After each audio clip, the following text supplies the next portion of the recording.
어릴 적 시골에 가면 할머니 방에는 늘 코를 작게 만드는 아주 지독한 냄새가 났던 걸로 기억합니다. 바로 천장에 매달린 메주 때문이었는데, 이창현 작가가 쓴 메주라는 글을 보면 메주는 간장과 된장이 되려면 곰팡이를 끌어안고 자신의 일부로 만들어야 한다는 표현이 나옵니다. 비록 곰팡이 때문에 못생겼고 썩었다는 오해도 받지만 이를 극복할 때 맛있는 장이 되는 것처럼 사람도 어려움과 실패를 끌어안고 자신의 일부로 만들어야 비로소 멋진 장인이 됩니다. 코로나19로 인해 어려움을 겪는 우리 모두에게 하나님의 은혜와 축복을 구하는 마음으로 서하얀과 박요한이 부른 야곱의 축복으로 세계 선교보고 시작합니다. 너는 담장 너머로 뻗은 나무 가지에 푸른 열매처럼 하나님의 귀한 축복이 삶에 가득히 넘쳐날 거야. 너는 어떤 시련이 와도 능히 이겨낼 강한 팔이 있어. 전능하신 하나님께서 너와 언제나 함께 하시니. 너는 하나님의 사랑, 아름다운 하나님의 사랑. 나는 널 위해 기도하며 내 길을 축복할 거야. 너는 하나님의 선물, 사랑스러운 하나님의 열매, 주의 품에 꽃 피운 나무가 되어줘.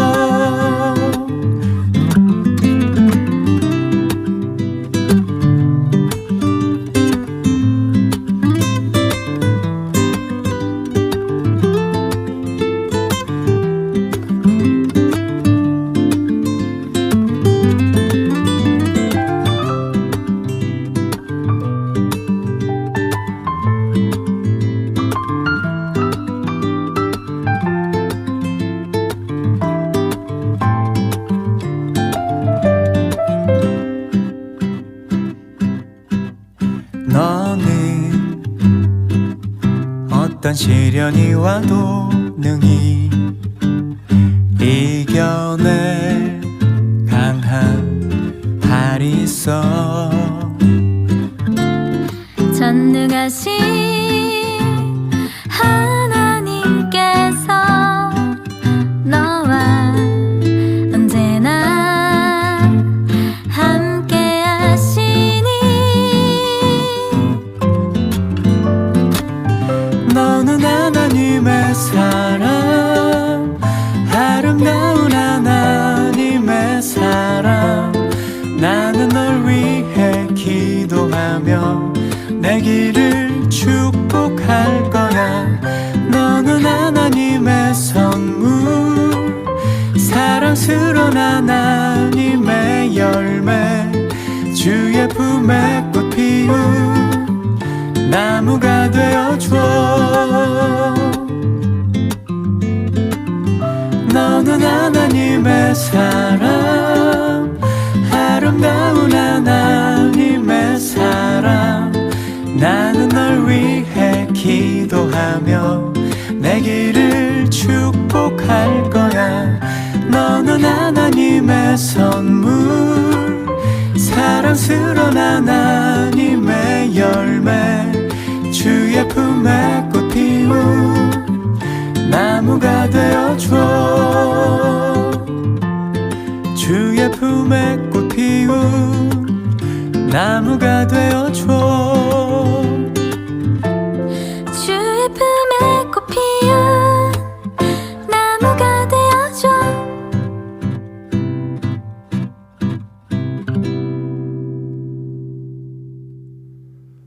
서하얀과 박요한이 부른 야곱의 축복이란 찬양이었습니다. 이 시간 세계 선교보고에서는 전 세계 한인 선교사님들께서 보내주신 선교 편지와 함께하고 있는데요. 첫 번째 전해드릴 선교 편지는 남미 지역에서 우루과이라는 나라를 디지털 선교하는 일명 디지털 미션이 6주간 진행됐다고 합니다. 관련 내용을 코스타리카에서 사역하시는 이성재 선교사님이 전합니다. 6주간의 우루과이 디지털 미션이 끝났습니다. 아마 이 시국에 가장 큰 타격을 받고 있는 것은 선교 영역이지 않을까 싶습니다. 해외로 나가는 모든 문이 잠기고 아마도 향후 2, 3년은 장단기 선교가 쉽지 않을 것이라는 이야기가 계속 들려옵니다. 이런 환경 가운데 저희는 우루과이라는 나라를 디지털로 선교를 하였습니다. 결론부터 이야기하면 120여 명을 접촉해서 15명 정도가 연결이 되었고 11명이 저희가 하는 성경 공부를 시작했습니다. 어떻게 이런 일들이 가능했을까요? 저희는 한국인 9명, 라틴 아메리카에서 모집한 7명을 한 팀으로 해서 이 팀을 3팀으로 나누어서 6주간 선교를 진행하였습니다. 우리가 가진 모든 인맥을 동원해서 우루과이의 대학생들의 연락처를 얻어내었고 사실 이 부분이 큰 관건입니다. 가지 않고 사람을 얻는다. 또한 인스타그램 등 소셜미디어를 이용해 우루과이에 있는 학생들을 접촉했습니다. 그리고 우리의 단체를 소개하고 우리가 하는 일들에 함께할 젊은 청년들을 찾아 나갔습니다. 그리고 매주 줌을 이용해 모임을 해나갔습니다. 감사하게도 매번 모임마다 조금이라도 우루과이 학생들이 들어와서 함께 시간을 보내었습니다. 지난주를 마지막으로 우리의 우루과이 미션은 끝이 났습니다. 그리고 우루과이 자체 모임을 만들어 계속 진행해 나가고 있으며 한 명의 코칭 리더를 세워서 그 그룹을 이끌어 나가고 있습니다. 사실 이 디지털 미션을 통해서 우리 안에 굉장히 큰 자신감들이 생기는 계기가 되었습니다. 훈련이나 교육 등등은 온라인으로 가능하고 어찌 볼 때는 더 잘 되어간다는 느낌이 들 때도 많았습니다. 그러나 사람을 얻는 것만큼은 정말 이 팬데믹 가운데 쉽지 않고 이것은 디지털로 불가능할 것이라는 것이 지배적인 의견이었습니다. 그러나 우리는 우루과이라는 정말 어려운 나라에 새로운 모임을 만들어냈으며 이것을 바탕으로 다른 나라들을 시도해 볼 것을 계획하고 있습니다. 이 미션에 참여한 한 자매의 간증이 기억이 납니다. 어렸을 때부터 언젠가는 선교를 해볼 생각을 해나가고 있었는데 자기의 첫 선교가 디지털이 될 줄은 꿈에도 몰랐다고. 그러나 이 선교도 역시 하나님이 하시고 그분 가운데서 새로운 것들을 우리에게 부어주시는 놀라운 은혜들을 경험하는 시간이었다고. 그런 것 같습니다. 우리는 항상 입으로 그분을 시공간을 초월하신 분이라는 것을 이야기하면서 어느 순간 우리의 지식과 경험에 그분을 쉽게 가둬두게 됩니다. 그러나 그분은 이전에도 지금도 앞으로도 우리의 상상을 뛰어넘어 일하시는 분이심을 다시 한번 고백하면서 이 어려운 시기에도 역시 그분은 놀랍게 일하신다는 것을 고백하고 싶습니다.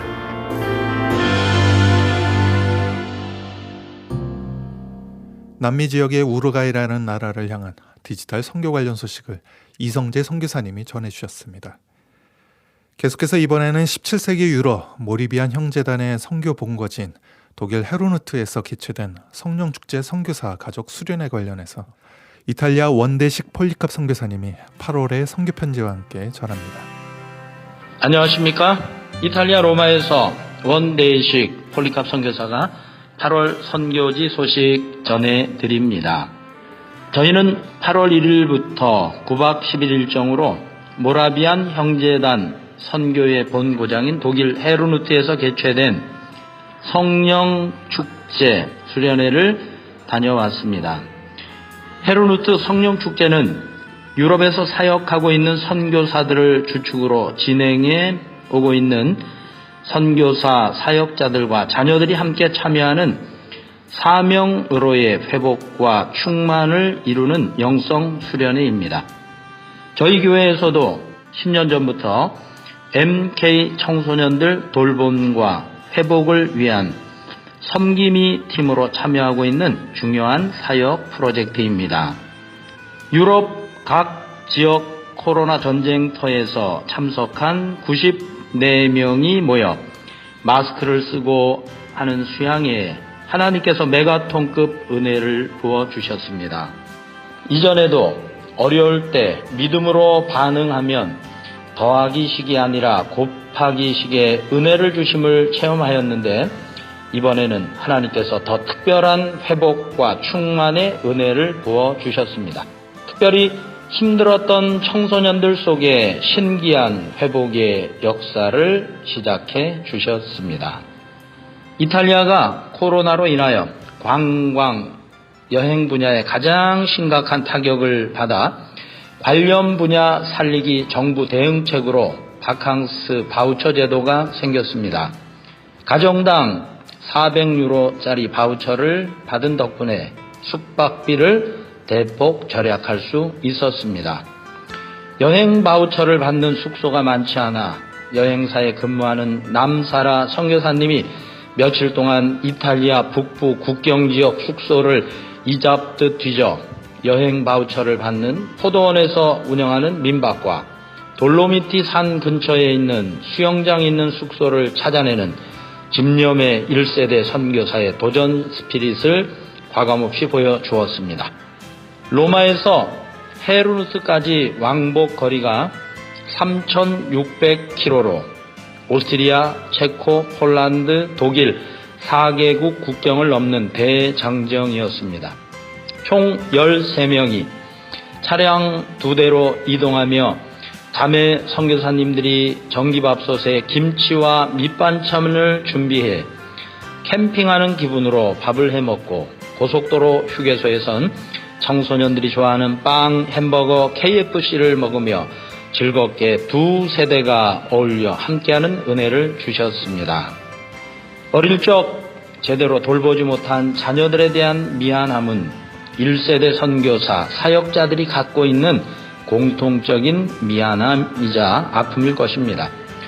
바캉스 바우처 덕분에 저희는 웅장한 알프스의 돌로미티 산도 보고 대자연 속에서 함께 예배드리며 호수, 포도밭, 사과밭도 구경하고 자녀들에 대한 10년 넘게 쌓인 미안함을 풀어줄 수 있었습니다. 하나님께서 곱하기식 회복의 은혜가 담긴 코로나 특별 종합 선물 세트를 선물로 주셨습니다. 하나님께서 저희들이 10년 이상 자녀들에게 해주지 못한 무거운 짐을 덜어주셨습니다. 미래가 보이지 않던 자녀들 속에 믿기지 않을 정도의 놀라운 회복을 시작하셨습니다. 수양회 때 유창하고 엑설런트한 독일어, 영어로 청소년 분반을 섬기며 부모님들의 설교를 동시 통역하는 20대 청년 리더들의 모습을 보니 유럽 영혼들을 추수할 새 타작기를 보는 감동이 밀려왔습니다. 저희 로마에선 오요한 임프리실라 선교사님이 아침 예배 말씀을 섬기고 제가 마지막 날 저녁 말씀을 은혜로 섬겼습니다. 고 호세아 선교사님이 한국어반 분반을 은혜롭게 섬겨주셨고 딸인 고사라 청년이 대박 은혜를 받아 간증을 하였습니다. 2세들이 선교지 현장에서 살면서 받는 어려움들을 이해하고 그들 속에 이루시는 하나님의 놀라운 역사를 보며 큰 은혜와 위로를 얻었습니다. 로마 1대 간호과에 재학 중인 오요한 프리실라 선교사님 외동딸 오조이아 청년은 지난 1년 동안 푼푼히 모은 저금 통장에 옥합을 깨어 전액을 수양의 경비로 헌금을 하였습니다. 고 호세아 남사라 선교사님 큰아들 조수의 여우수아는 이번 가을에 로마 1대학에 입학을 합니다. 어린 시절 가난한 선교사의 큰아들로 자라 누구보다 아픔이 많았을 것입니다. 오랜 동안 힘든 연단의 시간을 보냈는데 이번에 회복의 역사를 이루어 주시니 너무나 감사합니다. 숙소에 도착하니 선교사님들 짐도 방까지 옮겨주고 저를 목사님이라 부르는데 제가 뭘 잘못 들었나 착각을 할 정도였습니다.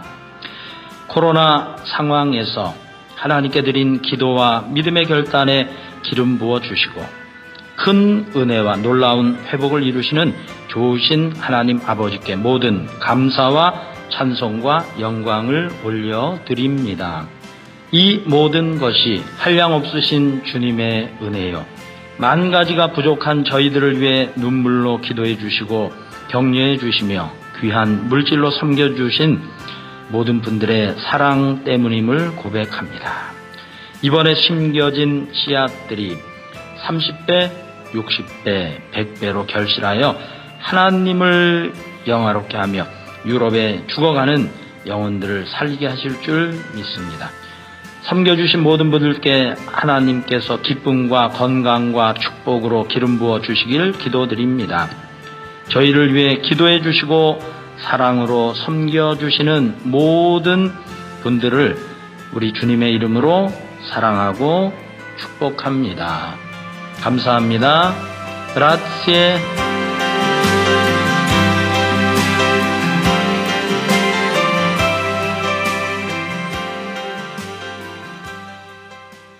이탈리아 원대식 폴리캅 선교사님의 8월 선교 편지였습니다. 계속해서 이번에는 서아프리카 지역 기니비사우라는 나라에서 전해온 선교 편지인데요. 살루와 살리프라는 제목으로 현지에서 광미정 선교사님이 전합니다. 콩파 학교가 있는 부지에 재작년부터 집을 짓기 시작해서 작년부터 제가 후원하고 있는 아이인 마따와 함께 살기 시작했어요. 워낙 넓은 학교 부지라 살기 시작하면서 텃밭을 만들어 아무 때나 쉽게 구할 수 없는 여러 가지 야채와 나무를 먼저 심었어요.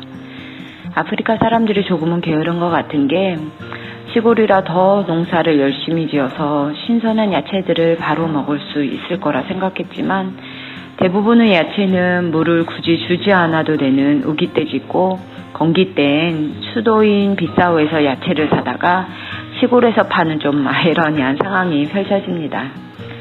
아프리카는 건기와 우기로 계절이 나뉘는데요.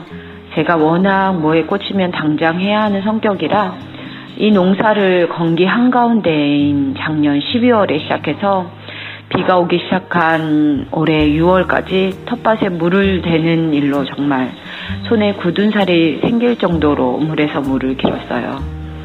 중간에 후회도 물론 많이 했죠. 조금 있다가 우기 때 시작해도 되는 일을 무슨 열심히 특심이라고 한번 물을 깃는 것도 힘들어하면서 굳이 이걸 지금 시작했을까? 안 먹고 말지. 사실 대부분은 학생들이 했고 학생들이 안 오는 날만 제가 했는데도 그래서 제가 물 기른 날이 사실 10손가락에 꼽힐 정도이긴 했지만 암튼 기억력 없는 제가 두고두고 기억할 정도로 완전 제 뇌리에 박혀버렸어요. 그러다가 6월에 비가 오기 시작하는데 비 오는 걸 워낙에도 좋아했지만 텃밭에 물을 안 길어도 된다는 사실에 더 비가 기다려지더라고요. 7월부터 본격적으로 거의 매일 오다시피 하던 비 덕분에 작게 자라던 야채들, 과일 나무들이 본격적으로 경쟁하듯이 자라기 시작하는데 하루하루가 다르게 자라가는 모습에 매일 아침 일어나자마자 텃밭에 나가 오크라와 고추, 오이, 고구마, 옥수수와 패션프루트, 구아바, 작푸른 나무가 얼마나 자랐는지를 확인하는 일로 하루 일과를 시작할 정도가 되었어요. 씨앗을 심은 기억이 없는데 건기 내내 땅속에 숨어있던 파파야 씨앗도 저도 모르는 사이에 싹을 틔우더니 훌쩍 자라나 있고 두 개의 줄기에서 뻗어나간 패션프루트는 내가 만들어 놓은 철사줄을 타고 커다란 그늘을 만들어 놓더니 이제는 마디마디에서 꽃이 피어서 열매가 주렁주렁 열렸어요. 어렸을 때 시골에서 자랐는데 벼농사도 짓고 땅콩 농사도 짓는 걸 보고 자라서 그런지 처음 해보는 농사가 재미가 있어요. 아마도 저에게 농사꾼의 피가 흐르고 있나 봅니다. 근데 나중에 나이가 들어서 시골에 가서 사는 건 좀 보류해야 할 것 같아요. 한번 일을 시작하면 어디가 아픈지도 모르게 너무 열심히 해서 한두 시간 구부리고 앉아 잡초도 뽑고 이것저것 심고 정리하고 나면 손도 아프고 허리도 아프고 몸 이것저것이 또 아픈데 그래서 내일은 하지 말아야지 하다가도 막상 잡초가 보이고 뭐가 정리 안 된 모습이 보이면 여지없이 소매를 걷어붙이고 쭈그리고 앉아 일을 하고 있는 저를 발견하게 됩니다. 덕분에 밤에 잠은 완전 잘 자요. 눈을 감았다 뜨면 아침이에요. 근데 농사를 지으면서 참 많은 걸 배우게 되는 것 같아요. 땀을 흘린 만큼 되돌려주는 땅의 정직함도 그렇고 매일매일 텃밭을 돌보면서 모든 지킬 만한 것 중에 더욱 내 마음을 지키라 생명의 근원이 이에서 남이라 라는 자본의 말씀을 계속 되새기게 됩니다. 우리의 마음도 너무 오래 돌보지 않아 잡초가 무성해지지 않도록 매일매일 마음을 살피는 일을 해야 한다는 것도 기억하게 됩니다. 또한 텃밭 곳곳에 제가 심지 않은 여러 가지 새싹이 돋아나는 걸 보면서 더욱 중요한 깨달음은 언젠가 심은 복음의 씨앗은 그 시기와 때는 우리가 알 수 없지만 일단 심겨졌다면 반드시 싹이 난다는 거예요. 때때로 선교지에 있으면서 복음을 잘 받아들이지 않는 사람들을 보면서 또는 사람들이 지독히도 변하지 않는 모습을 보면서 낙담이 들 때도 있고 또 내가 하고 있는 게 맞는지 회의가 될 때도 있지만 일단 내가 심은 그 씨앗이 복음이 확실하다면 하나님의 때에 하나님께서 그의 방법대로 일을 이루실 거란 기대감이 듭니다. 하나님께서 하실 일을 걱정하지 말고 난 내 일을 하자. 내가 할 수 있는 일, 씨앗을 심는 일을 계속하자 라고 결론을 내리고 나니 마음이 한결 가벼워집니다. 그래서 전 오늘도 제 일을 하고 있습니다. 코로나가 한참인 이곳에서 전 지금 두 청년인 살리프와 살리와에게 한글을 가르쳐주고 있어요. 아이를 낳아본 적은 없지만 그래서 자식을 향한 부모의 마음이 어떤지 잘 알 수는 없지만 다른 청년에 비해 유독 키가 작은 우리 두 청년에게 우유를 챙겨주기도 하고 한글 수업을 하면서 이 아이들의 장래를 지나치게 많이 걱정하는 저를 보면서 마치 엄마의 마음이 이러지 않을까 하는 생각을 문득문득 합니다. 암튼 전 요즘 무슬림인 살루와 살리프에게 한글을 가르쳐주고 있어요. 둘 다 똘똘해서 금방금방 배우는 것도 이쁘지만 무엇보다도 인성이 좋은 우리 두 친구들이라 꼭 예수님을 만나는 날이 왔으면 좋겠고 또 더 욕심을 내자면 내가 이곳에 머물고 있는 시간 중에 그 시간이 왔으면 하는 바람을 가져봅니다. 살루와 살리프를 위해 기도해 주세요.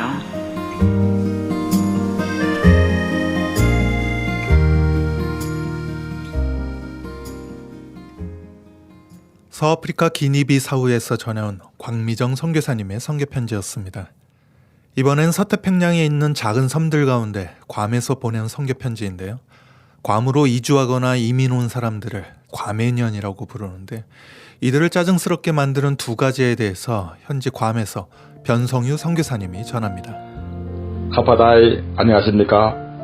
마이크로네시아의 작은 섬 괌에서 살아가는 변성유 선교사입니다. 괌 땅으로 이주하거나 이민 온 사람들은 괌에서 어떻게 살아갈까요? 괌해니안, 괌에서 정착하여 살고 있는 원주민과 토착민들의 정치와 문화, 관습에 적응하며 살아야 합니다. 외국인으로서 한국 사람이나 마이크로네시아 섬 사람들은 괌이란 지역적인 기준이나 조건들에 내가 발을 맞춰 살아야 합니다. 그렇지 못하면 나는 이 땅에서 손가락질을 받고 무시당하고 차별을 당하게 될 것입니다. 괌해니언들을 짜증스럽게 만드는 일은 무엇일까요? 지난 7월 29일자 델리 포스트의 포럼에 보면 단호라는 괌 원주민이 쓴 글이 있습니다. Some of the most annoying things. 괌해니언들을 가장 짜증스럽게 만드는 일이 무엇인가? 먼저 대부분의 괌해니언들을 가장 짜증스럽게 만드는 두 가지를 지적했습니다. 그것은 쓰레기를 아무데나 버리는 것과 어디서나 노랫소리의 볼륨을 높여서 시끄럽게 만드는 것입니다. 괌의 이미지는 맑고 깨끗한 바다와 어떤 꾸밈이 없는 있는 그대로의 소박한 작은 산과 들판입니다. 빛나거나 화려하지 않은 시골스럽고 자연스러운 모습이 괌의 참다운 모습일 것입니다. 이런 괌의 이미지를 깨뜨리는 것이 쓰레기들입니다. 바닷가에 버려진 잡다한 쓰레기들, 산과 들판에 버려진 부서진 차와 냉장고, 잡동사니 가구들, 이렇게 쓰레기를 막 버리는 사람들이 누굴까요? 마이크로네시아에서 온 섬 사람들일 경우가 많습니다. 섬 사람들이 지적으로나 생활 훈련이 부족하므로 쓰레기를 마구 버리는 것을 쉽게 볼 수 있습니다. 월드뱅크, 세계은행의 쓰레기에 관한 통계에 따르면 괌이 137개 나라 중에서 7번째로 쓰레기를 많이 버리는 나라입니다. 첫 번째가 모나코, 그들을 케이맨 아일랜드, 몰도브, 버뮤다, 프레토리코가 쓰레기를 많이 만들어내고 있습니다. 맑고 깨끗한 괌을 누가 이렇게 쓰레기 섬으로 만들고 있을까요? 참 안타까운 일입니다. 괌해니언들이 살고 있는 동네나 아파트 단지들은 대체적으로 조용한 편입니다. 중국에서 살다 온 한 동포가 이렇게 말했습니다. 괌은 무덤으로 둘러싸인 산같이 너무나 조용하다. 이웃 사람들을 괴롭히는 시끄러운 소리나 소음 별로 없습니다. 서로 조용하게 지내며 이웃에게 피해를 주지 않으려는 것이 괌 생활의 좋은 장점일 것입니다. 그런데 이런 괌 생활의 조용함을 깨뜨리는 것이 시끄러운 노랫소리입니다. 아파트에서, 주택가에서, 길거리에서 볼륨을 높여서 노랫소리가 울려 퍼지게 만드는 것입니다. 이것은 매너가 없는 것이고 몰상식한 것입니다. 가족과 친척들이 모여서 놀고 먹으면서 소음을 만들고 자동차의 볼륨을 높여서 주민들에게 시끄러운 노랫소리를 듣게 만드는 것. 이런 소음을 마이크로네시아 섬 사람들이 만들어낼 수가 있습니다. 본인들은 잘 의식하지 못하지만 밤 늦게까지 놀고 떠드는 것, 자동차에서 시끄러운 노랫소리가 울려나게 만드는 것, 이런 것들은 주변 사람들을 짜증스럽게 만드는 것입니다. 단호는 괌의 니언들을 짜증스럽게 만드는 것에 대하여 개인적인 소견으로 8가지를 더 지적하고 있습니다. 파티에서 음식을 먹고 챙기는 일에 자기 욕심만 부리는 사람, 담배 연기를 풍겨서 이웃 사람들을 괴롭히는 사람, 정치적인 구호가 새겨진 티셔츠를 입고 다니는 사람, 운전 시에 타인에게 차도를 양보하지 않고 속력을 내는 사람, 마켓에서 쇼핑 카트를 아무데나 놔두어서 뒷사람에 피해를 주는 사람, 자기 집에 잔디를 깎지 않으므로 옆집에 불편을 주는 사람, 자기를 통제하고 배설물을 관리하지 않는 사람, 코로나 바이러스 시대에 마스크를 쓰지 않고 여기저기 돌아다니는 사람. 단어가 지적한 짜증스러운 이들은 괌에 살고 있는 우리 모두에게 다 책임이 있습니다. 괌의 니언이나 한국인이나 마이크로네시아 섬 사람들이나 다 같이 힘을 합쳐서 고쳐나가야 할 일들입니다. 어느 한 사람, 어느 섬 사람들을 손가락질 하는 것이 아니라 우리 모두가 괌 땅을 행복의 나라로 만들어 가야 합니다. 하나님 아버지, 제가 살고 있는 작은 섬 괌 땅을 지켜주셔서 괌의 니언 한국인 섬 사람들이 다 함께 더불어서 행복하게 살도록 도와주시옵소서. 아멘, 아멘.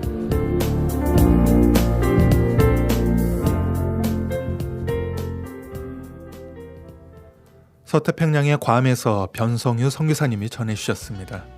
세계 선교보고 오늘 전해드릴 내용은 여기까지입니다. 홈페이지 mission.cts.tv에서 더욱더 많은 선교지 소식 접하시고 기도와 관심 부탁드립니다. 김재한 진행이었습니다. 세계 선교보고 다음 시간에 다시 뵙겠습니다. 감사합니다.